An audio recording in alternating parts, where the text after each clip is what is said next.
E shtuna e 20 dhjetorit ka regjistruar dhe fluksin e parë të mbritjeve në portin e Vlorës për festat e fundvitit. 288 persona kanë mbritur këtë mëngjes me tragedin e linjës së Brindisi-Vlorë, ndërkohë që pritet në ditët në vijim që ky numër të shtohet dhe të jetë edhe më i lartë. Sipas informacioneve nga kapiteneria e portit të Vlorës, pritet që fluksi të shtohet kryesisht në datat 24-25, por dhe në ditët e fundit të vitit 2025.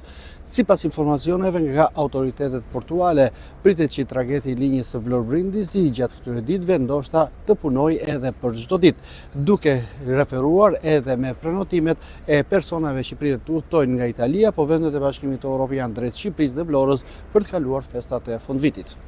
Kështu ka nisur fluksi i parë i pasagjerëve në portin e Vlorës, ku shumë shqiptarë që jetojnë dhe punojnë në emigrim kanë zgjedhur të kalojnë festat e fundvitit pranë familjeve të tyre në Shqipëri, e veçanërisht në Vlorë.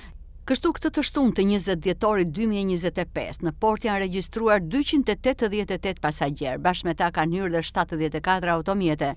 Kjo fundjavë ka regjistruar kështu dhe numrin më të lartë të pasagjerëve gjatë gjithë muajit dhjetor, duke treguar edhe se tashmë ka nisur fluksi mbritjeve të pasagjerëve që pritet të na shoqërojë deri në fund të muajit dhjetor.